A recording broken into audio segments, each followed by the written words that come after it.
Used to spend my nights out in the barroom. Liquor was the only love I'd known. But you rescued me from reaching for the bottom and brought me back from being too far gone. You're as smooth as Tennessee whiskey. You're as sweet as strawberry wine. You're as warm as a glass of brandy.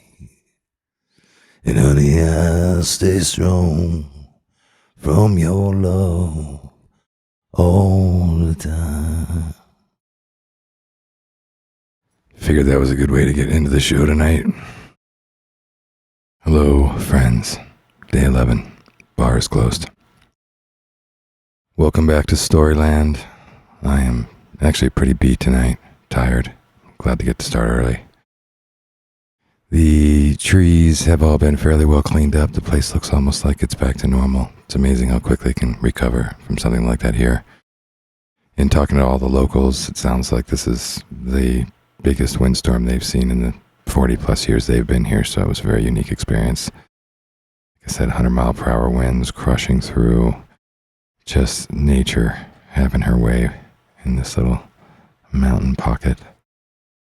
So that was amazing. Slept last night in no power, a nice freezing cold house, a little bit of flame and a wool blanket. Power's back up again, but the candles are still on. And here we are, day 11, still sober. It's cool, actually. It's actually cool, and I had tons of stuff I wanted to talk about, and I think I've just now reconciled that all my best casts will be in my head. So I guess I'm just going to throw all that I had out and just riff on a few things that have really come to mind. One, just coming in with that song and just being reminded how much we romanticize booze, how much we romanticize cigarettes, how much they romanced us in the day, generations before us and our own. And, I often used to say that, booze was my Marlon Brando and cigs were my James Dean. Between the three of us, we couldn't lose a fight. They were my winning formula. They were my shield, my wave of courage, my access to comedy, my tools for desire and courting. Supposedly offered me some charm at times, but I often think that wasn't really true. Not sure I was as charming nearly as I thought I was on the booze. So today I walk into it saying, hey, yeah, I actually still want to drink today, but I'm not having urges to drink. I want the romance. I want the waving of the left hand and the elbow and the waving of the right hand and the elbow. So I do miss that and I want it, but I'm not willing to risk all that I have into this morally, just for myself and personally to risk even going towards that, but I can admit to wanting it. So there's that. And in that romance, I think, as I've explained before, I feel like there's a sense that it always made everything better. And what I'm experiencing now is actually the opposite. This is what I was actually hoping to get to, was a level of sobriety that I'm really digging, right? Like at the moment, straight up, I'm not nearly as daunted by the things that are being thrown at me through the day. There's a level of at ease that is occurring that I can't explain. I don't know if it's just in the stars, if it's other work that I've done through the year, if it's the less drinking. I don't know if it's the less desire for the drink at the end of the day. So these things are just getting in the way from my end of the day coming. But what I do know is my wiring feels different. I'm doing a bunch of like HR stuff and IT transition things, and those things that would usually just be so daunting for me, and I would just be so wound up, and that one, and I'd be trying to balance it in with my normal workload, and they would just seem like such a pesky interference with my life. And somehow in this phase of this moment of sobriety, none of that feels pesky. It's like I've got this kind of deep breath, take it as it comes, and it's really just not that hard, which I always knew, and most people tell you that, and everybody knows it, but it'd be something I would procrastinate. So there's a lot of things that I told myself about myself that isn't true is what's showing up. That's kind of what I'm learning, through this. and that really doesn't bother me that much, and that I can make time for it. Just like the interruptions don't bother me that much, and I can take time for it.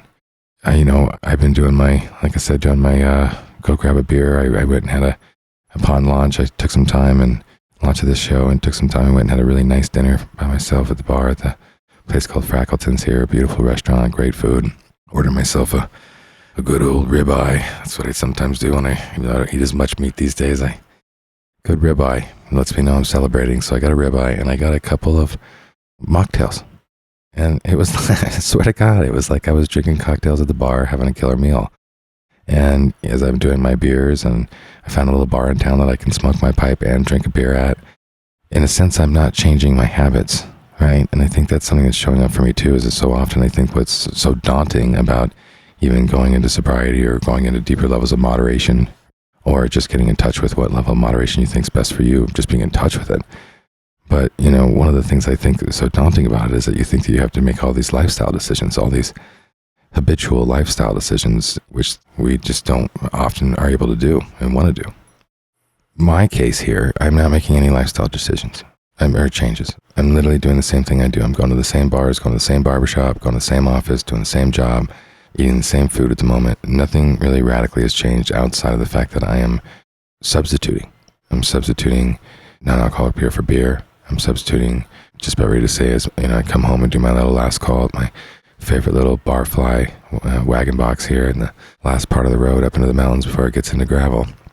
And over the last few days, they didn't have any non-alcoholic beer anymore. And so I've been getting tea, and they ordered some more and they're going to have some for me. But I ordered tea, and it honestly, the first night was green tea, and I could sit there and talk and laugh with everybody just the same as I always did, and listen in and ignore or do whatever I want to do when I'm in those moments. And I could, I went back there tonight again and swung by, and there's some old guys there that just know everything about town and how everything. You just got so much information, and so it'd be such a waste if I wasn't in there as a younger man picking their brains, and they're so eager to share their information. And as they tip one more down, and tonight I got a black tea. With some cream, and so the substitute stuff I found really helps my nervous system to where I'm not feeling like I'm having to change everything up and come up with some whole new game plan. So that's really kicking ass. And I noticed that a little bit before, but I'm really liking it now.